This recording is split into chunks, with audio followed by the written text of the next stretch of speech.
Sud Radio, c'est excellent, Judith Belair. Bonsoir à tous, c'est excellent, le rendez-vous de l'excellence française dans toute sa diversité sur Sud Radio tous les dimanches à 19h.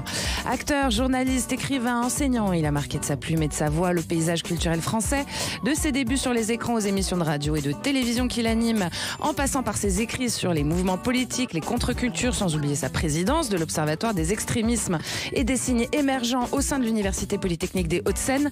Christophe Bourseiller est franc-maçon et il l'assume, on va en parler évidemment. Et puis vous nous revenez, Christophe Bourseiller, avec un nouveau livre, La France en colère, avec un S, car elles sont nombreuses dans notre pays, les colères. Oui, voilà. La France est un pays colérique, vous savez, ça ne date pas d'hier, mais il y a des colères propres au XXIe siècle qui, elles, m'intéressent un peu plus. Eh bien, vous allez nous raconter tout ça, bienvenue dans cet excellent. Alors justement, il y en a une qui gronde une colère en ce moment, celle des agriculteurs, on en entend beaucoup parler. En ce deuxième jour du Salon de l'agriculture, il était donc naturel de recevoir l'agriculteur céréalier de métier et fervent défenseur des droits et des intérêts des agriculteurs français, le porte-parole et membre du comité directeur de la coordination rurale, Patrick Legras. Patrick Legras, nous allons évoquer notamment les enjeux et les défis auxquels font face nos campagnes aujourd'hui. Et puis de vous aussi, on va parler de votre parcours et puis de vous précisément. Bienvenue sur Sud Radio. C'est parti. C'est excellent, bienvenue chez vous. Alors Christophe Bourseiller, je le disais en introduction, votre nouveau livre, La France en colère, avec un S, est sorti aux éditions du Cerf. Alors bon, grosso modo, ce que vous nous expliquez, c'est que dans un paysage politique français en pleine ébullition, les clivages se font de plus en plus nets, les colères se superposent, les mouvements anticapitalistes côtoient les nationalistes, les bonnets rouges se mêlent aux gilets jaunes, les antispécistes dialoguent avec les antivax. Bon, tension croissante vers les extrêmes, est-ce que ça va nous submerger? C'est un peu la question que vous nous posez et que vous vous posez en fait. C'est-à-dire que j'observe simplement qu'il y a effectivement une colère en France, beaucoup de colères qui s'accumulent, qui sont des colères d'ailleurs, si vous les prenez les unes à côté des autres, tout à fait légitimes, mais que cet ensemble de colères légitimes fait une sorte de grand magma colérique énervé. Et j'observe une chose, étant donné que depuis très longtemps maintenant, je m'intéresse aux mouvements extrémistes, au courant extrémisme et minoritaire, bien sûr, puisque j'ai démarré mon premier livre en 1989 et que bien avant ça, déjà, je les étudiais. J'étais évidemment dans ce grand bain. Et donc, ce que j'observe aujourd'hui, c'est que les révoltes du XXe siècle étaient quand même relativement cadrées par des grandes idéologies, qui étaient les grands idéaux du XXe siècle. Et qu'aujourd'hui, ces idéaux ont fait pchit. Ils ont peut-être échoué aussi, bien sûr, mais il manque les idéaux du XXIe siècle. Et donc, les colères aujourd'hui sont bien souvent, quand on les met bout à bout, d'une espèce de grande colère aveugle et qui ne débouche sur rien. Et donc je m'inquiète devant la montée d'un phénomène d'une perte de sens et je vois apparaître, par exemple, je l'ai vu assez nettement lors du mouvement des Gilets jaunes, par exemple, on voit apparaître un certain nombre d'extrémistes sans cause. Et ça me paraît assez frappant. C'est un phénomène nouveau. C'est-à-dire les gens dénoncent par principe. C'est-à-dire qu'on est malheureux, on dit on n'en peut plus, on veut tout changer, voire on veut tout casser. Révolution, Macron démission, d'accord, on chasse Macron, ok, on le guillotine pour certains, mais après on fait quoi? C'est la grande question. Le lendemain on fait quoi? On met qui au pouvoir à la place de Macron? Ça c'est la grande question et c'est là où ça se passe. Alors je fais un état des lieux dans ce livre à la fois de ces mouvements, de toutes ces colères accumulées et également des extrémismes aujourd'hui, enfin de l'extrême gauche qui n'a jamais été aussi puissante, de l'extrême droite qui a réussi à se projeter dans le populisme, et puis de tous les petits courants, parce que comme je suis un côté entomologiste, je m'intéresse à chaque groupe précisément, dont j'évalue les perspectives. Avec introduction, conclusion à chaque fois, etc. Évidemment, mais je vois bien à quel point il y a une baisse du niveau, malheureusement, parmi tous ces groupes extrémistes, on pourrait dire, et puis effectivement une simplification du programme. Il y a par exemple un phénomène intéressant qu'on voit à l'extrême gauche, il y a de plus en plus de groupes numériques, qui sont des groupes qui avant, au XXe siècle, ils donnaient des tracts, ils faisaient des manifestes, des revues théoriques. Aujourd'hui, c'est des vidéos sur YouTube, TikTok, Instagram. Vous voyez, et donc évidemment, il n'y a plus de contenu, il n'y a plus qu'une espèce de ras-le-bol exprimé par ces prêcheurs, et du coup, ils ont un public de gens qui ne lisent pas non plus, et le niveau baisse. Alors justement, vous citez le sociologue Jacques Ellul, qui nous disait qu'on est passé de la révolution aux révoltes. Alors, ce que j'ai compris, moi, c'est que c'est une colère sans solution et dont le fond lui-même rappelle le triomphe des passions aussi, dont vous nous parlez également. C'est-à-dire qu'aujourd'hui, c'est moi, quoi. Alors oui, c'est le triomphe des passions, c'est-à-dire que les passions ont remplacé la raison. Et donc moi je milite pour le retour de la raison. J'ai rien contre les passions, hein. Les colères sont légitimes. Je fais pas le procès des colères sociales, par exemple, mais je dis simplement, j'attends que ces colères sociales débouchent sur de la raison, parce que le seul moyen pour qu'une colère devienne positive, il faut que cette colère se rationalise et donc qu'on la dépasse, la colère, qu'on la dépasse dans un projet positif. Et j'attends que ce dépassement s'opère. Se dépasser dans un projet positif, est-ce que ça vous parle, ça, Patrick Legras, vous qui êtes porte-parole, je le rappelle, de la coordination Se dépasser, je sais pas, aujourd'hui on n'en est pas là. Ça s'appelle de l'objectif à moyen ou long terme. Aujourd'hui, hélas, on est plus dans un dossier à court terme, avec des gens qui souffrent, avec des gens qui semblent être incompris ou qui se sentent incompris.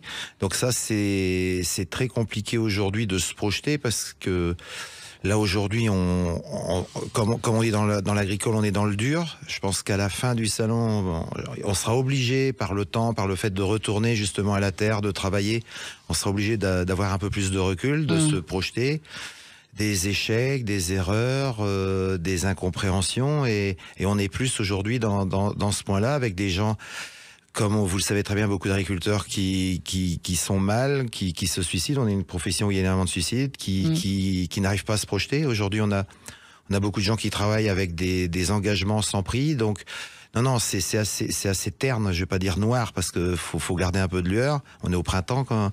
Mais non, on peut pas aujourd'hui se projeter vraiment. Et je pense, ce qui est dramatique, c'est qu'on n'a pas des politiques et des chefs qui aident à se projeter. Je pense qu'on est plus dans cet esprit-là. Après, je reste aussi un fervent positif ou optimiste, parce que sans ça on prend pas les responsabilités qu'on peut prendre. Et il faut toujours se justifier, hein, aussi bien pour ceux qui en veulent plus et ceux qui trouvent qu'on va trop vite. Donc oui, il faut avoir cet aspect positif. Sans ça, faut jeter l'éponge et il faut rentrer chez soi. Alors justement, quand on écoute Patrick Legras, Christophe Boursier, ce qu'on entend, c'est aussi la peine globale, la souffrance en fait qui amène à la revendication. Alors là, on est dans des exemples très concrets, évidemment, avec nos agriculteurs. Là, pour le coup, c'est une lutte assez concrète avec des demandes concrètes, effectivement. Dans ce cadre-là, on n'est pas forcément dans le cadre de la radicalité, même si les actions parfois y arrivent. On est dans un cadre syndical. Il ne faut pas oublier. Alors, il y a une vraie colère rurale. Hein, il y a vraiment de vrais soucis. Il y a une vraie colère des agriculteurs. Et au départ du mouvement, d'ailleurs, certains, je me souviens, j'étais allé sur BFM, on me disait, est-ce que vous pensez que ça va se gilet jauniser? Expression assez curieuse. Vous voyez, un nouveau verbe. Je me gilet jaunise, tu te gilet jaunises, etc. Et je avais dit que je ne crois pas, parce que les gilets jaunes, ce qui les caractérisait, c'était que ça se passait en dehors de tout cadre syndical. C'était un peu creux, quoi, aussi. Là, nous avons de la coordination rurale. Il y a un certain nombre de syndicats qui, quand même, tiennent leurs troupes. Et un syndicat peut avoir des positions radicales parfois, mais il est dans un cadre. C'est-à-dire qu'il y a un cadre syndical. Il sait quand démarrer une lutte, quand l'arrêter. Enfin, il y a ce phénomène-là. Alors que lorsqu'on est dans un cadre type, par exemple, gilet jaune, ou même type bonnet rouge, qui était un mouvement paysan qui avait éclaté en quelque sorte. Là, c'est beaucoup plus dur à cadrer, parce que justement, ça part dans tous les sens. Les paysans, les agriculteurs, ils ont des revendications très précises. C'était pas le cas des gilets jaunes. Les gilets jaunes, ils avaient 50 revendications, 60, 90, il y avait une revendication par gilet jaune. Aujourd'hui, les choses sont assez différentes. Donc, en réalité, ce conflit, moi, il me semble un conflit social, dur, légitime, je pense. Je connais pas très bien, évidemment, ce dossier-là, mais cadré par les syndicats. Et ça, c'est la grande différence. Ça change tout, en fait. Oui. Hein. Et alors, les actions radicales ou extrêmes, même qu'encadrées par les syndicats, est-ce que vous ne pensez pas que c'est nécessaire, quand même, de temps en temps, tout de même, Christophe Boursier, puisque on entend parler de ces agriculteurs qui montent avec leurs tracteurs, des barricades, etc. Tout ça, c'est normal. Vous savez, une grève, c'est une prise d'otage.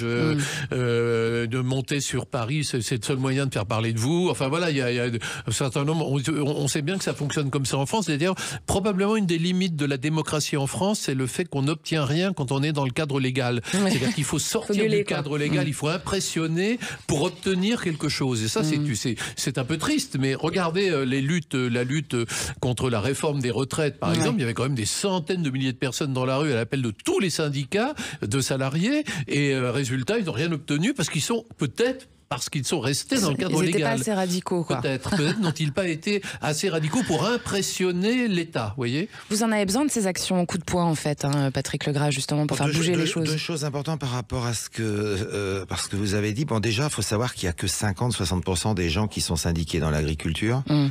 Et vous avez tout à fait raison. Dans les non-syndiqués, c'est très compliqué parce que soit ils sont non-syndiqués parce que vulgairement, parce que c'est le terme, ils nous disent on n'en a rien à foutre. Soit ils ne sont pas syndiqués parce qu'ils ne se sentaient pas, je dirais, attaqués ou nécessairement, je dirais, intéressés. Que là, les gens qui viennent nous rejoindre, il y en a au moins autant, évidemment, qui changer de syndicat, quand vous dites ça ne change pas, ils ont cette organisation, mais c'est les gens qui sont non syndiqués qui se sentent mal et qui veulent se raccrocher. Et le problème, c'est que parfois, c'est souvent des gens un peu plus extrêmes, qui n'ont pas tellement d'organisation, pour pas dire de... Et ça, c'est embêtant. Et ça, c'est nouveau, parce qu'avant, c'était bon, oui, tandis que là, on sent des gens vraiment à calmer. Et c'est pour ça que toutes les annonces qui peuvent être faites, qui vont pas dans le sens de trouver un consensus, de trouver une sortie de crise, ça envenime. Alors que avant on en souriait, mais là on sent vraiment que les gens sont agressés, sont vexés. Oui, sont agressifs parce que justement ils ont vu. Bon, nous on est les bonnets jaunes, mais ils ont vu les gilets jaunes, ils ont vu des choses comme ça violentes et ils se disent voilà, ben on va faire pareil parce que pour être entendu, c'est exactement c'est une détresse. Et ça c'est un problème. Et alors après voilà, ce qu'il faut c'est sortir, faut trouver des solutions. Et ça pour trouver des solutions, oui on peut canaliser, mais vous savez aujourd'hui, vous le savez mieux que moi, avant il y avait un peu d'organisation ou un peu de, je dirais, de pragmatisme avec l'armée que vivait. Aujourd'hui, organiser et écouter sans que ce soit vulgairement le BIN, c'est très très compliqué. Alors Christophe Bourseiller, très rapidement justement, je rebondis sur ce que vous disiez tout à l'heure, il y a aussi le rôle des réseaux sociaux, hein, et puis le rôle des médias aussi dans l'implication des colères ou voilà, c'est-à-dire que nous on a clairement, je parlais pour mes confrères et moi-même, on a un rôle à jouer déterminant là-dedans. Oui, c'est normal. En même temps, il est normal que les médias informent de ce qui se passe, sinon on n'est pas en démocratie, enfin oui, bien sûr. Après, c'est sûr que alors là, je pense plutôt au mouvement extrémiste, par exemple, il y a tout un art de se servir des médias. Par exemple, c'est vrai que pour les groupes minoritaires, vous avez une télévision, par exemple une chaîne de télé d'infos en direct qui va faire un gros plan sur une action de 10 personnes et on aura l'impression qu'ils sont 500 parce qu'en réalité ils sont que 10. Et ça, c'est quelque chose qui est assez récurrent et c'est vrai qu'aujourd'hui la plupart des extrémistes ont compris qu'on n'a pas besoin d'être nombreux pour avoir de l'influence. C'est pour ça que l'extrémisme se porte bien en France. Les courants extrémistes sont puissants, beaucoup plus puissants qu'on ne le dit. Moi, quand je parle des extrémistes, ils sont forcément peu nombreux puisque leur agenda fait qu'ils seront toujours minoritaires, vous savez. Bon, mais en même temps, ils ont une puissance sans commune mesure avec leur petite taille parce qu'ils savent utiliser les médias, ils savent faire du bruit, ils savent se noyauter les appareils, ils savent, enfin bref, ils ont cette culture aujourd'hui de l'influence. Eh bien, c'est excellent sur Sud Radio, chers auditeurs, avec le président de l'Observatoire des extrémismes et des signes émergents, auteur de La France en colère avec un S aux éditions du CERF, Christophe Bourseiller, et l'agriculteur qui est aussi porte-parole de la coordination rurale, Patrick Legras. Vous restez là, nous on revient tout de suite. Sud Radio, c'est excellent, Judith Belair. C'est excellent sur Sud Radio, l'émission qui crée le lien ce soir pour vous, le journaliste, écrivain, acteur aussi à 16h, enseignant et président de l'Observatoire des extrémismes et des signes émergents, Christophe Bourseiller, auteur de La France en colère aux éditions du CERF, et l'agriculteur céréalier, porte-parole et membre du comité directeur de la coordination rurale, Patrick Legras. Alors Patrick Legras, on en parlait justement sur leurs tracteurs devant les préfectures, sur des barricades de ballots de paille, les agriculteurs ils expriment leur colère, clairement en ce moment.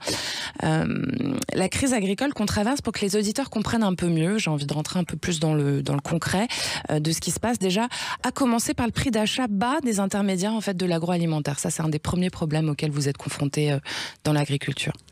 Comme je dis toujours, le meilleur exemple, on va prendre un peu de recul. Ça nous parle à nous qui sommes un peu plus âgés. En 96-97, on vendait du blé à 1300 francs, c'est-à-dire 190 €. Ouais. La baguette, on l'avait à 1 franc. Ouais. Aujourd'hui, le blé vaut même plus 190 €. On est à 170, 180. La baguette vaut 1 €. Donc, si vous prenez, d'un côté, on a multiplié par 6,5. De l'autre, on est resté standardisé au même niveau. Et les intermédiaires, c'est eux qui ont tout doucement fait la culbute. Fait leur beurre, on a envie de dire. Alors après, il faut que tout le monde puisse vivre, mais on est la variable d'ajustement, c'est-à-dire qu'il faut que la grande surface qui est puissante, elle imprime une certaine pression sur l'industriel, et l'industriel ou la coopérative met la pression sur l'agriculteur. Et nous, on peut mettre que la pression sur nos terres ou sur notre matériel ou sur les vaches. Donc voilà. Alors on en rit parce que c'est un constat. Et chaque année ou chaque salon nous dit il faut pas que ça continue. D'où les lois Egalim, d'où plein de choses. Et là qu'on gratte un peu, on se rend compte que rien n'est respecté, rien n'est hélas respectable. Et voilà, je pense qu'on est arrivé au bout de plusieurs décennies où tout le monde vous dit que ça va s'arranger. Mais voilà. Et qu'est-ce qu'il faut faire concrètement alors ? Je pense qu'il faut déjà savoir si le consommateur, et nous c'est ce qu'on dit, si le consommateur, quel qu'il soit, quels que soient ses revenus, a le droit de manger sainement, a le droit de manger de bons produits français. Quel qu'en soit le coût et l'organisation, parce qu'aujourd'hui, la bonne excuse de certains industriels, c'est de dire mais on achète du pas cher ailleurs sans trop de traçabilité et pas terrible, c'est pour avoir un premier prix. Donc qui dit premier prix dit marchandise plutôt pas terrible, et marchandise pas terrible, on sait très bien qu'à force de se nourrir pas terrible, on a des problèmes de santé. Donc c'est vraiment... Moi, je pense que depuis 4 semaines, ce qui a été fait, c'est très très bien parce que ça a permis aux auditeurs qui ne sont pas spécialisés dans le monde agricole d'avoir une autre approche, pas seulement celle des amis, mais voilà, d'avoir une approche avec du pour et du contre, hein, parce qu'il y a tellement de sons de cloche que les gens, voilà, mais ils ont automatiquement, comme je disais tout à l'heure, on prend de la hauteur, et en prenant de la hauteur, on a une meilleure, je dirais, perception du dossier. Maintenant, voilà, qui peut prendre des responsabilités de faire évoluer les choses? Je pense qu'on est nombreux, et les agriculteurs en font partie. Les radios, les médias en font énormément partie, parce qu'avant, les médias d'il y a 30 ans, pour avoir l'info, il fallait à peu près 3 semaines. Maintenant, il faut 3 secondes. Donc oui, on a accéléré le système. Après, voilà, le problème de l'accélérer, parfois le système peut aller dans le mur, et c'est un peu ce qu'on a peur en ce moment, parce que il faut sortir de cette crise. Mais comment, là, on ne voit pas clair, parce que depuis 4 semaines, les politiques nous disent que ça va s'arranger, et on voit pas la sortie du tunnel. Il y a aussi le problème aussi de l'excès des normes européennes ou françaises, et aussi de la suradministration, en fait. Alors, la politique, je ne jette pas la pierre forcément aux politiques français. Aujourd'hui, quand on fait un check-up, il y a un moment, c'est de dire aux politiques français, voilà, je suis responsable de ça je peux l'améliorer. C'est ce qu'on dit pour les trésoreries et pour, je dirais, le report d'annuité pour donner de l'air. Puis il y a ce qu'ils ne peuvent pas parce qu'on est en Europe, et aujourd'hui, ce qu'on souhaiterait, c'est que les politiques nous disent, bon, écoutez, ça peut plus durer, ça fait des semaines, et on le voit aussi bien en France qu'en Europe que ça dure. Donc, le problème vient d'Europe, on se met avec vous et on travaille ensemble sur les dossiers européens. Et je pense que ça calmerait tout le monde. C'est pas évident, aussi bien pour le Premier ministre que le président, parce qu'il y a des pressions, aussi bien lobbying, environnemental, je sais, mais aujourd'hui, est-ce que c'est mieux de produire mieux pour consommer mieux, ou est-ce que c'est mieux d'importer? Depuis plusieurs années, c'est pas seulement le gouvernement et le président actuel, on a fait le choix, on a fait le choix d'importer et de faire la politique de l'autruche sur les importations. Je pense que c'est pas top. Et aujourd'hui, les consommateurs qui deviennent de plus en plus au courant du problème des importations, deviennent vigilants, et dans la vigilance, je pense qu'on peut prendre des décisions. Alors justement, comment est-ce que les consommateurs, concrètement, ils pourraient aider justement les agriculteurs dans cette lutte pour des prix plus équitables? Est-ce qu'on pourrait faire des choses, nous, concrètement, chacun à notre niveau? Je vais pas prendre le vieux pieux de dire, même si c'est beaucoup plus cher, c'est bien meilleur, donc il faudra l'acheter. C'est très très simple. Parce que ce système a été mis en place en 2020-2021, au moment du Covid, où ça a marché quasiment 1 an, parce qu'on a eu un développement énorme du bio, et on a eu un effondrement 2 fois plus important après. Donc on sait ce qu'il faut pas faire. Je pense que la première chose qu'il faut faire, c'est regarder ce qu'on voit d'appliquer la loi Egalim qui a été créée, puisque j'ai échangé avec Monsieur Moreau, qui a été mis en place en 2018-2019, et qui aujourd'hui n'a jamais été mise en place, c'est-à-dire qui n'est pas respectée. Donc je pense qu'il faut arrêter de dire ce qu'il faut faire et se sentir tous coupables de faire quelque chose. C'est un peu comme tout, il faut que les lois soient appliquées, soient respectées, que tout le monde se mette, ce qu'on nous on a demandé autour de la table, tous ensemble, pas dire je prends tel syndicat, tel groupe, non, tout le monde autour, et dire voilà, on se donne 8 jours, on se donne 8 semaines, tout le monde autour, c'est compliqué. Vous le savez bien, Patrick. Non, à partir du moment où on met les gens autour de la table, c'est ceux qui travaillent la terre et ceux qui veulent en sortir ou qui n'en vivent pas. Parce que si vous mettez des gens qui ont des idées ou des idéologies, mais je ne critique pas, et qui font aussi avancer les choses, c'est pas le problème. Qui connaissent pas le concret. Mais aujourd'hui, qui n'en vivent pas, c'est toujours compliqué de raisonner quelqu'un qui ne vit pas du problème dont on parle. Oui, bien sûr. Voilà. Alors Christophe Bourseiller, quand on écoute Patrick Legras, on entend évidemment le malaise, etc. Mais ce qu'on a tendance à oublier, c'est quand même que l'agriculture, c'est aussi l'image de la France, c'est aussi une fierté nationale, nos agriculteurs. D'ailleurs, une majorité des Français soutiennent ce mouvement. Alors comment ça se fait que c'est aussi compliqué ? On peut se poser la question quand même. Vous avez une idée, vous ?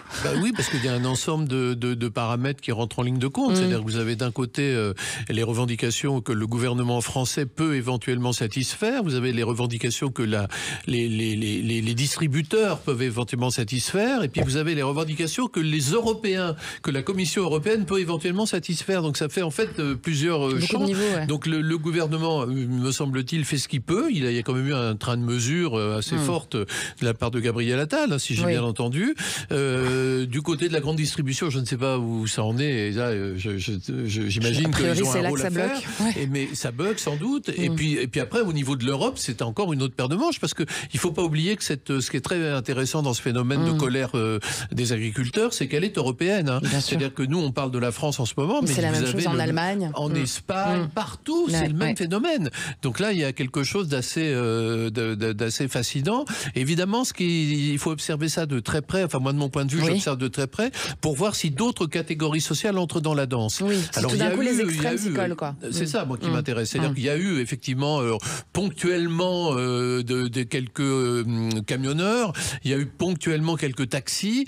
Pour l'instant, j'ai vu quelques pêcheurs, mais enfin, c'est tout. Vous parlez des autres professions, et notamment, les salariés ne sont pas entrés dans la danse. Donc, mais attendons de voir, parce que là, vous savez, quand un conflit comme ça dure, tout est possible. Ça peut généraliser, c'est ça. Alors, Macron n'avait pas vu venir les gilets jaunes. Il a sous-estimé les gilets jaunes et il a répondu assez tard. Là, il est clair qu'il prend le contre-pied, c'est-à-dire qu'il veut éviter les gilets jaunes. Expérience qu'il n'avait peut-être pas.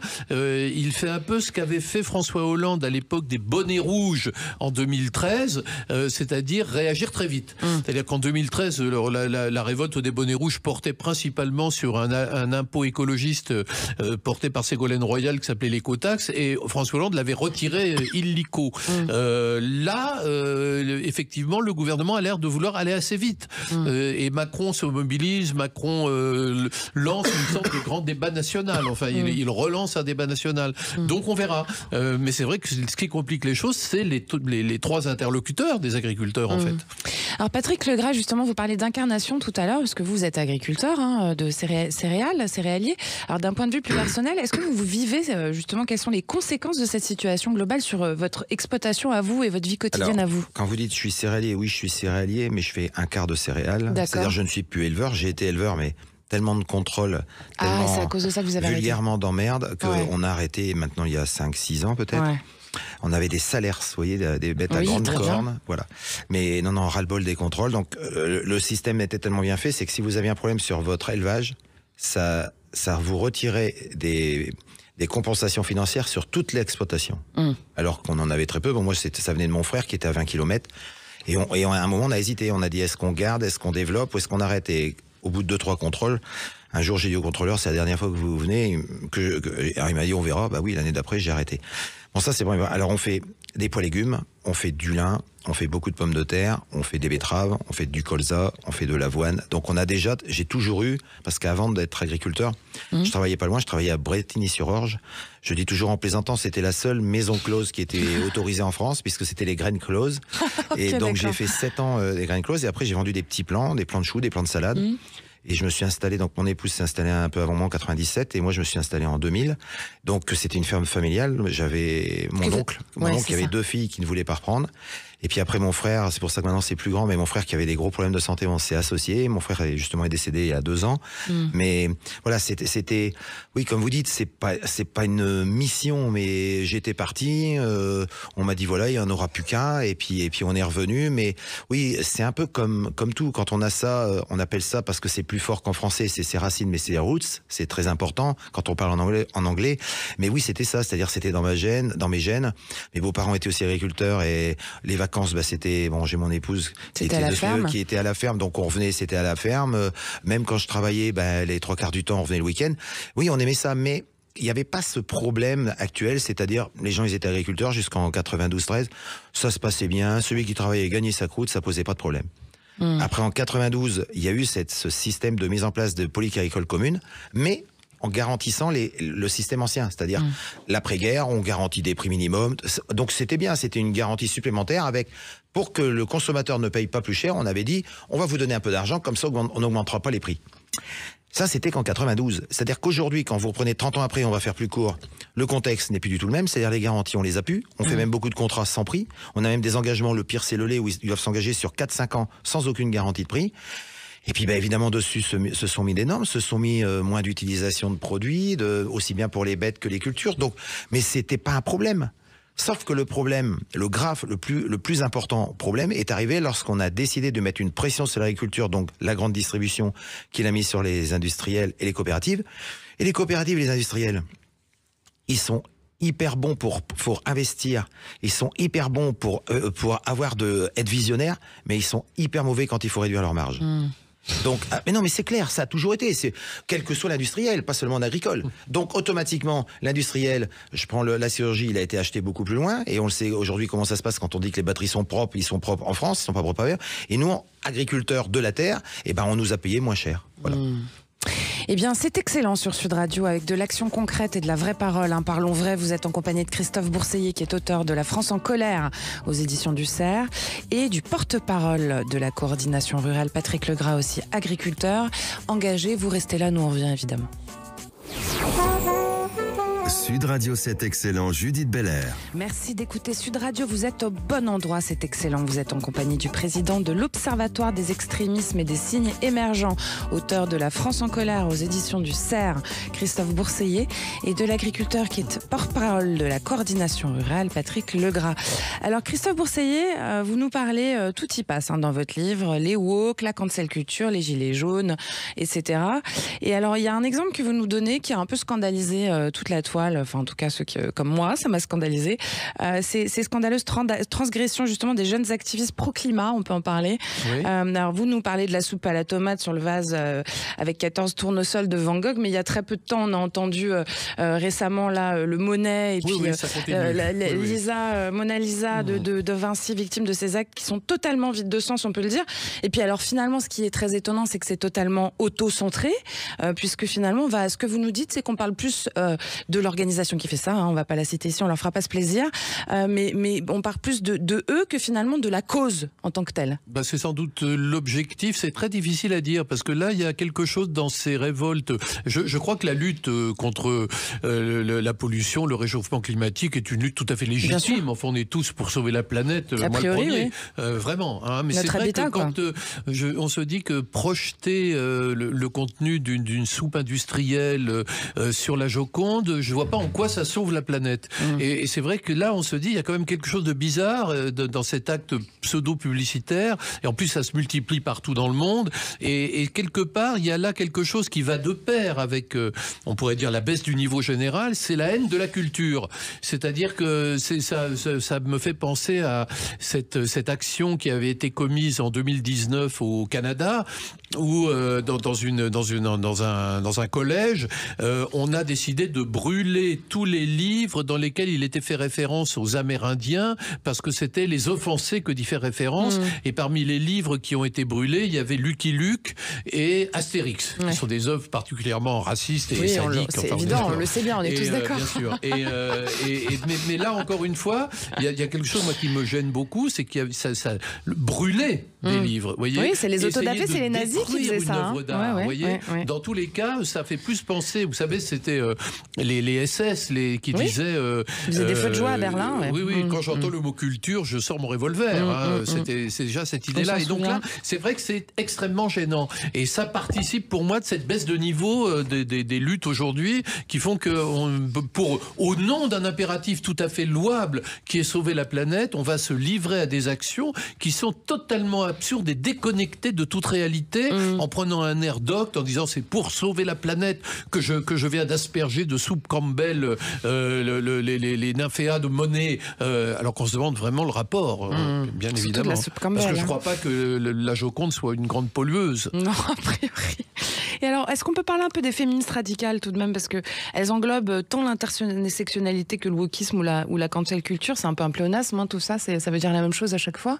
Non, tout ça a des sens très précis que j'essaie de donner, hein, je ne veux pas se tromper. Hein, mais finalement, nous, on se dit que ça soit intersectionnalité, wokisme ou cancel culture, tout ça est extrêmement lié et issu de la même intention, en tout cas, d'aplanir. Oui, mais ça, c'est parce qu'on est dans un monde marqué par, c'est Jérôme Fourquet qui parlait de l'archipélisation de la société française, c'est valable pour toutes les sociétés, et donc dans un monde dans lequel chaque minorité, chaque identité va fonctionner sous la forme d'un petit lobby qui va essayer d'imposer en quelque sorte son agenda à des gens qui veulent être gentils et qui disent bah oui bien sûr on va les laisser. Et en fait la posture woke en soi ça n'a rien de criminel. Moi je trouve ça même plutôt sympathique. Être woke c'est être attentif, éveillé face aux injustices. Franchement moi j'espère que je suis woke alors parce que sinon c'est un drame. Par contre il y a une chose, c'est la posture woke qui est tout à fait légitime, et puis il y a on pourrait dire les déviances de la posture woke qui amènent à la cancel culture. La cancel culture, c'est-à-dire la culture de l'annulation, c'est-à-dire que si je trouve qu'Astérix, par exemple, il y a une référence un jour à un Indien un peu grimé, un peu comique, je brûle le livre.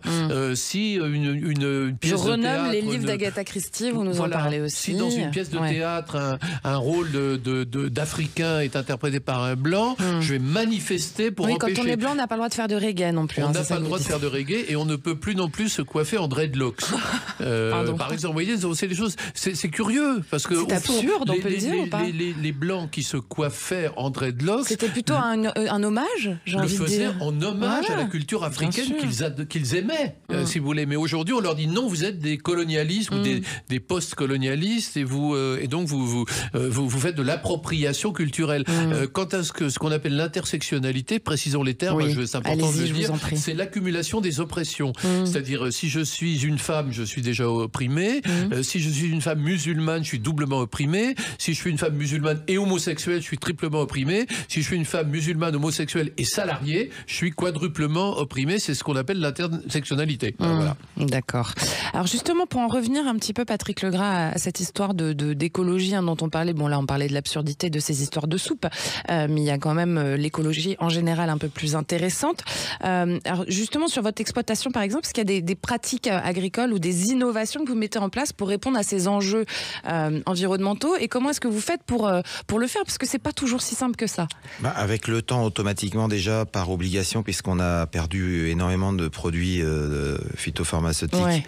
Donc on a dû s'adapter, ça c'est le premier point. Deuxième point, déjà il y avait beaucoup moins de cultures sur mon exploitation, et le fait d'avoir une multiplicité de cultures, aussi on a une multiplicité de solutions, c'est-à-dire que ça aide énormément. Celui qui est en monoculture, c'est très compliqué. Donc finalement, est-ce que vous conseilleriez à un jeune agriculteur qui se lance, par exemple, c'est de faire plusieurs cultures, c'est très important? Je pense déjà, alors sur l'aspect culture, c'est important. Sur l'aspect économique, ça réduit aussi les risques, parce que quand vous en avez beaucoup. Et puis sur l'aspect au niveau de travail, vous allongez les périodes de travail. Donc oui, ça, c'est des raisonnements qu'on a bien vécu dans notre région. Il ne faut pas oublier que moi je suis dans le nord, ce qui est au nord de la Seine, c'est pas pareil qu'au sud de la Loire, mais ça on l'a bien vécu. Mais on a dit que le mouvement des paysans, enfin le mouvement agricole actuel était aussi anti-écologiste. Est-ce que c'est le cas pour vous? Vous êtes anti-écologiste?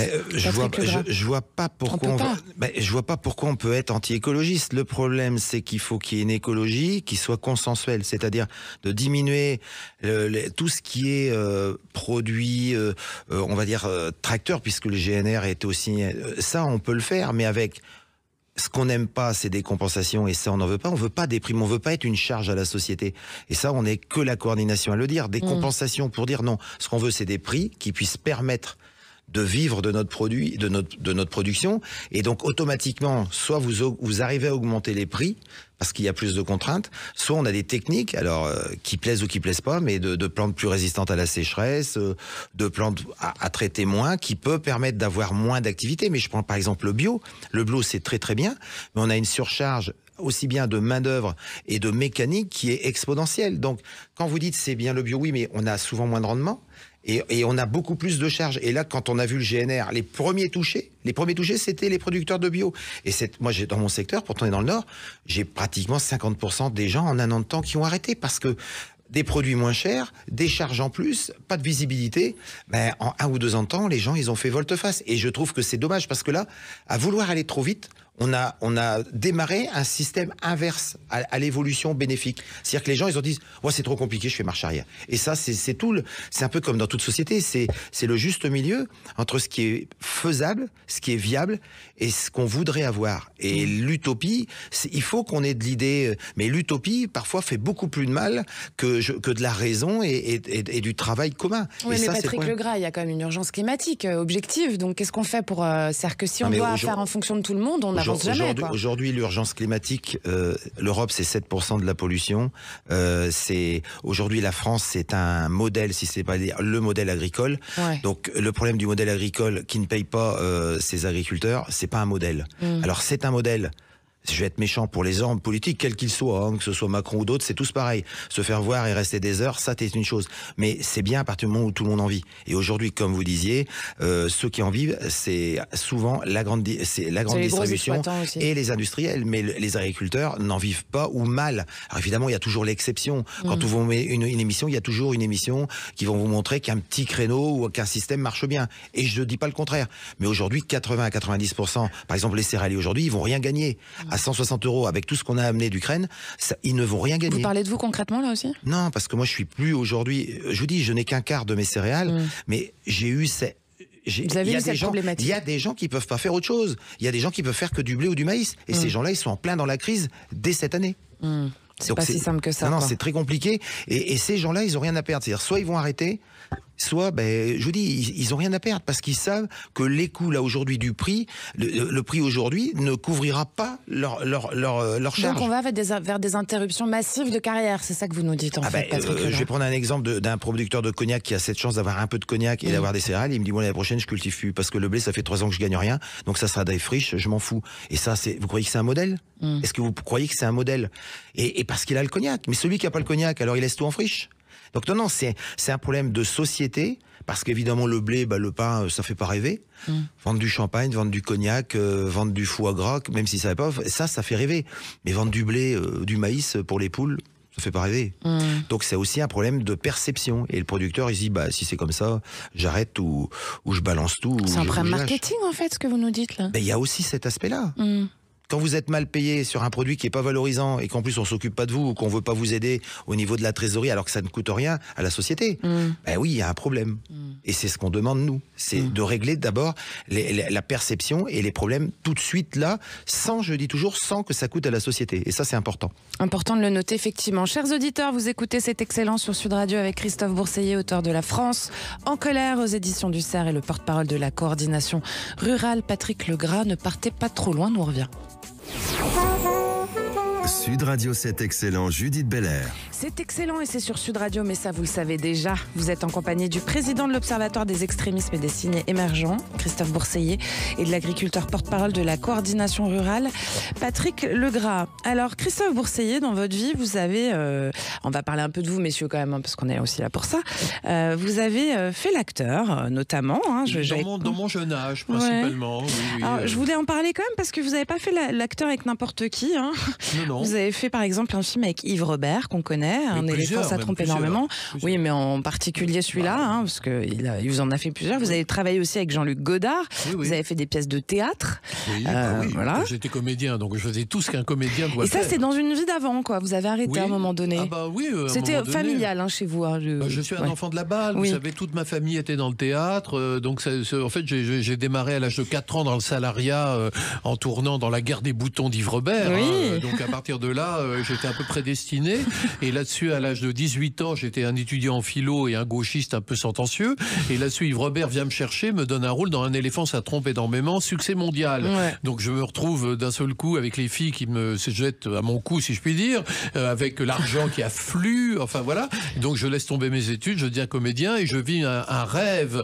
J'ai fait quand même 25 films. Ouais. Je vis un rêve qui Pourquoi dure... vous avez arrêté? C'est parce que simplement mon téléphone a cessé de sonner. Ah, À un et vous moment n'êtes pas allé donné, faire les castings, quoi, en fait, tout ça. j'ai eu un revers, et quand j'ai eu ce revers, je me suis regardé dans la glace de façon très narcissique, et je me suis dit, finalement, j'avais pas demandé à être comédien. C'est-à-dire que moi, j'étais devenu par hasard. Ça vous est tombé dessus. Il y en a qui tueraient père et mère. D'aucuns diraient oui, ils seraient un peu jaloux, hein, j'ai envie de dire. Et moi, pas du tout. Et donc, je me suis rappelé que je voulais écrire, que je voulais être journaliste. Donc, en fait, péniblement, j'ai repris, si je puis dire, le fil de ma vie. Et alors, vous êtes devenu, effectivement, vous étiez déjà plus ou moins, hein, vous journaliste, écrivain, une trentaine de livres. Vous avez fait de la radio, vous en avez fait des choses quand même, Christophe Bourseiller. Oui. J'ai créé une radio libre. Voilà. Oui. Et sinon, vous dormez parfois ou... Pas beaucoup. Alors justement, je commence à penser que je ne dors pas assez. Voilà. Car il se trouve que c'est vrai que j'ai beaucoup d'activités en parallèle, et que l'idée... Vous êtes franc-maçon aussi, vous le dites, hein, ça prend du temps aussi. Ça prend du temps aussi, oui. Mais ça, c'est plus pour moi de l'ordre de la spiritualité, vous voyez, c'est de l'ordre d'une spiritualité laïque, qui me convient bien, vous voyez, c'est plutôt ça. Pour moi, c'est la part spirituelle que je pratique, vous voyez. Au lieu d'aller à l'église, je vais chez les francs-maçons, quoi. Voilà, c'est plutôt ça. Mais c'est vrai que je fais beaucoup de choses et que j'ai l'impression, j'aime assez l'idée de vivre plusieurs vies en une. Oui. Si vous voulez. Et alors sur LinkedIn, quand on regarde votre profil, vous dites que vous êtes acteur dans une vie parallèle. Alors j'ai envie de dire Godard, une vie parallèle, secondaire. Bon, c'est quand même... mais une vie parallèle ou antérieure, ou c'est dans une autre vie. Vous voyez, je sais pas comment, vous savez, on formule toujours mal, mais parce qu'en fait, là, par exemple, quand je vous parle des dans votre vie d'avant, vous pourriez dire, quoi. Franchement, quel rapport avec Yves Robert? Godard. Il n'y en a pas. Ni avec Godard, vous voyez ce que je veux dire. Donc, non, mais pour moi, c'est des vies. Ça nourrit mon imaginaire, ça m'a nourri. Je pense que j'ai eu une vie qui n'est pas finie, heureusement, mais passionnante, parce que j'ai vécu plein de choses, des expériences très différentes, et j'ai eu la chance de les vivre. Et elles sont toutes indissociables les unes des autres, c'est ça qui est intéressant finalement. Hein. Elles sont indissociables. Pour moi, oui, parce que ça me constitue. Mais c'est vrai que beaucoup de gens, après, pendant des années, disaient oui, le touche-à-tout, ça me mettait hors de moi, parce que moi, j'avais l'impression qu'il y avait une continuité, une logique, une cohérence. Et aujourd'hui, je ne dirais pas que je suis comédien et historien. Par exemple, j'ai été comédien, je suis historien. Voilà, c'est comme ça la vie. Vous voyez, j'ai été écolier, je ne le suis plus. Vous voyez, il faut voir ça sur un plan temporel. Bien sûr. Si vous voulez, une trame temporelle. Vous voyez. Bon, on n'a pas la voiture de L'Oréal, là, c'est ça, pour voyager comme dans Voyage, on aimerait bien. Alors, Patrick Legras, vous êtes à la tête avec votre femme, vous l'avez dit, c'est Marie-Pierre Carpentier, votre femme, c'est ça? Voilà. De la société donc civile d'exploitation agricole Legras Agripom, c'est à Beauval en Picardie. Vous faites notamment de la culture de céréales, même si c'est pas que ça. Alors vous avez été initié à l'agriculture familialement. C'est un truc qui vous est, c'est de l'enfance, quoi. Oui, c'est tout ça, à fait. On a baigné dedans. C'était, par exemple, avant d'aller à la messe, il fallait aller faire les bêtes, quoi. Le dimanche, c'était inscrit, et puis c'était dans l'air du temps, ça nous dérangeait pas. Ouais. Et c'était un métier auquel vous vous prédestiniez enfant? Avant, à l'époque, maintenant c'est plus compliqué, mais à l'époque on se posait pas la question. À partir du moment où on était bien, on avait une bonne santé, on n'avait pas les réseaux, on n'avait pas à vivre. Enfin, moi j'habitais Bernâtre, 45 habitants. oui, c'est un tout petit village. Oui, il y avait le château, il y avait 2 fermes. Enfin, à l'époque, il y en avait 4, mais oui, on se projetait. On était pensionnaires, on allait 15 jours, 3 semaines à l'école, on revenait, c'était super. Non, voilà, c'était un autre. Moi, je le dis toujours, c'était une autre vie. Je prends l'exemple quand vous parlez d'une autre vie. Moi, j'étais chez des frères. Les frères, on faisait une bêtise. Ils me disaient baisse ton pantalon. Ils nous tapaient sur le derrière, remonte ton pantalon. Maintenant, vous faites ça, vous faites la première minute du TF1. Mais on n'en souffrait pas. C'était une autre vie, c'est une autre manière. Et on se connaît puisqu'on n'est pas si vieux que ça, c'est ce qu'on disait. Et aujourd'hui, c'est vrai qu'on est vieux, mais pas par rapport à notre âge, mais par rapport à la vie d'aujourd'hui. À la forme que prennent les choses autour de nous. Automatiquement, parce que maintenant, voilà, on dit quelque chose, on peut être agressé, on dit une autre chose, on est diffamant. Je dirais, voilà, maintenant, comme on dit, il faut faire très, très, très attention surtout. C'est culturel, il y a eu un changement d'époque en 2010. En fait, vous savez, on entre culturellement dans un siècle, pas le 1er janvier 10 ans après. voilà, mais on entre plus tard. Et en 2010, il y a eu le changement de paradigme. Il y a eu tout à coup la vague MeToo qui est arrivée, qui a changé complètement les relations entre hommes et femmes, et tous les paramètres ont changé. Et donc c'est vrai que quand on a connu, comme c'est mon cas ou votre cas Patrick, quand on a connu, on peut le dire. Non, vous êtes trop jeune. Mais quand on a connu le monde ancien, si je puis dire, bah c'est vrai qu'on se dit tiens, c'est bizarre, c'est pas les mêmes paramètres. Et autant ceux qui ont 20 ans aujourd'hui n'ont connu que le monde nouveau, donc ils trouvent ça normal. Mais quand on a connu le monde ancien, on voit bien que l'état d'esprit était différent, et ceux qu'on condamne aujourd'hui n'étaient pas condamnés il y a 20 ans. Ni condamnables. Et donc, ça c'est une question, après c'est un débat moral. Ah oui, mais est-ce que c'était condamnable ou pas, je ne sais pas, mais ça n'était pas condamné. Oui, c'est vrai. Et donc, c'est vrai que pour donc c'était normal. C'était normal. Et donc c'est vrai qu'il y a une part d'étrangeté d'observer, comme on a eu la chance de le faire, le passage d'une époque à l'autre. C'est vrai. Alors Patrick Legras, et vous aussi d'ailleurs, comme Christophe Bourseiller, vous avez deux casquettes. Bon, Christophe en a plus, mais vous en avez deux claires. Hein. Vous êtes donc le porte-parole de la coopération rurale et vous êtes aussi agriculteur. Est-ce que finalement votre engagement, il prend pas un peu le pas sur votre métier initial, parce qu'on vous voit beaucoup dans les médias, forcément, surtout en ce moment peut-être. On nous voit beaucoup depuis 4 semaines. On va nous voir encore beaucoup une semaine, et j'espère que ça voudrait dire que la crise est derrière nous. On nous verra beaucoup moins. Après, c'est un peu, je me regardais, mais avec un autre niveau, c'est-à-dire plus terrien. J'ai eu un peu la même activité, enfin la même pluralité. Oui, j'ai travaillé, j'ai fait déjà j'ai été officier dans les fusiliers commandos. Vous voyez, c'est ce qui donne un peu. Alors que j'étais pas du tout destiné à ça. Bon, j'étais très sportif, d'accord. C'est le service militaire qui vous a fait tomber service. Et puis entre d'être officier, ça, j'ai dit pourquoi pas. Puis après entre d'être chef, et je vais pas dire cirer les pompes du colonel, et puis d'aller sur le terrain, j'ai fait le choix. Aujourd'hui, je m'y retrouve. Quand on est monté avec la 47, puisqu'on a un peu manœuvré, quand j'ai vu avec M. Darmanin qui freinait le dossier, puis moi qui l'accélérais, ou d'autres, ça faisait plaisir. Mais après, donc, j'ai travaillé chez Close. Je me suis toujours occupé de dossiers problématiques, des cultures, par exemple l'endive, qui est une culture compliquée, le chou-fleur. On a fini avec des choux-fleurs dans la tête, mais ça m'a jamais dérangé. Et je dis toujours, quand on fait du syndicalisme, faut pas forcément être un bon numéro 1, faut surtout être un bon numéro 2, et le numéro 1 voilà. Et moi aujourd'hui, j'étais pas prédestiné. J'ai été élu. Vous pouvez vous renseigner. Oui, je me suis présenté, mais j'ai même pas été me présenter. J'ai été élu, et c'était à 500 km, et j'avais d'autres réunions. Voilà, c'est la vie. Comme on dit, c'est pas un long fleuve tranquille. Puis là, ça c'est arrivé qu'avec le contexte, tout ça. Mais non, je me suis jamais posé trop la question. Après, comme je dis toujours, c'est de faire son boulot comme il faut, aussi bien sur la ferme que là aujourd'hui le syndicalisme, et comme moi avant à l'armée, puisque j'ai fait de la réserve. Puis après, on aime, on n'aime pas, on peut pas être aimé par tout le monde, mais d'avoir plusieurs vies, je pense que ça aide à résoudre des problèmes, parce qu'on le voit aujourd'hui, des problèmes, c'est pas simplement l'agriculture, c'est pas simplement le syndicalisme, c'est pas simplement la lecture, les extrêmes, c'est un tout. Et je pense que c'est ça aussi la chance, c'est un peu le système caméléon, non seulement à être, parce que ça, je vais pas non plus dire que je suis caméléon, mais à découvrir le système et à s'adapter pour essayer de passer en douceur. Parce qu'aujourd'hui, on le voit, même au syndicalisme, si vous ne visez que la guerre ou la bagarre, c'est compliqué. On l'a vu avec les Gilets jaunes. Bien sûr. Alors l'un et l'autre, on arrive bientôt à la fin de cette émission. J'ai une petite question pour vous deux. On commence avec vous, Christophe Bourseiller. Oui. Si vous aviez une leçon à retenir que vous avez appris de votre engagement, de votre parcours en général, qu'est-ce que ça serait à partager avec nos auditeurs ? Ça serait que l'un n'exclut pas l'autre. C'est-à-dire que je déteste les gens qui vous excluent, et que je pense en outre que la vie, c'est pas ou, c'est et. Et donc toute ma vie, on n'aurait été qu'un et. C'est-à-dire on peut faire du cinéma et s'intéresser à l'histoire. On peut, on a le droit, quoi.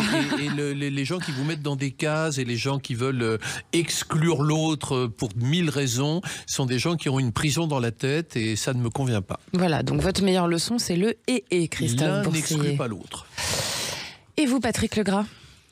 Belle philosophie, mais au niveau de notre action aujourd'hui, aujourd'hui, si j'ai pris des responsabilités, c'est parce que la vie est une prise de décision et un perpétuel problème, parce que c'est notre vie. Qui n'a pas de problème dans sa vie, j'en connais pas. Donc comment sortir des problèmes et comment trouver des solutions? Là aujourd'hui, étant dedans, quand on est au fond du ravin, c'est difficile de le dire qu'on va la trouver, mais le but il est là, c'est-à-dire de trouver justement avec tout le monde, et de la meilleure manière, une sortie honorable, parce qu'il faut être clair, la sortie honorable, il faut la trouver pour tout le monde. Si vous vous en sortez bien et que l'autre personne s'en sort mal, ça peut pas durer. Donc sortie honorable aujourd'hui pour nos syndicats, pour nos agriculteurs et pour nos politiques. Évidemment, avec cet objectif écologique, parce que demain, moi j'ai un fils qui est sur la culture, demain il faut que ça puisse continuer, il faut nettoyer notre planète, mais avec modération et ne pas, je pense, se laisser griser aussi bien par la politique que par l'écologie, que par l'agriculture. Et je pense qu'on aura fait un peu le terme. Progresser ensemble, et si possible, main dans la main, je le dis parce que c'est tellement peu vrai aujourd'hui que ça, voilà, il faut un peu de philosophie pour terminer l'émission. Merci Patrick Legras. Eh bien, merci à tous les deux d'ailleurs, hein, Christophe Bourseiller, Patrick Legras, d'être venus par ici. Merci à tous d'être fidèles aussi au poste sur Sud Radio. Alors, La France en colère avec un S de Christophe Bourseiller, c'est aux éditions du Cerf, c'est disponible en librairie et c'est vraiment très intéressant, je vous le recommande, chers auditeurs. Alors, pour découvrir les combats aussi de Patrick Legras, qui est porte-parole et membre du comité directeur de la coordination rurale. Vous avez tout sur coordinationrurale.fr, tout bêtement. Et alors, votre ferme, Patrick, c'est la société civile d'exploitation agricole Legras Agripom, c'est à Beauval. Et voilà, si les gens passent par là, ils peuvent venir vous faire un petit coucou. Merci à Maxence et donc qui réalise pour vous à Sud Radio ses équipes. Ça vous fait marrer à tous les deux, un petit coucou sur l'exploitation. Vous allez avoir 500 personnes qui vont débarquer. Toutes vos émissions sont en intégrale sur le site, la chaîne YouTube de Sud Radio, les réseaux sociaux, 10h à dimanche prochain, les copains. C'était excellent.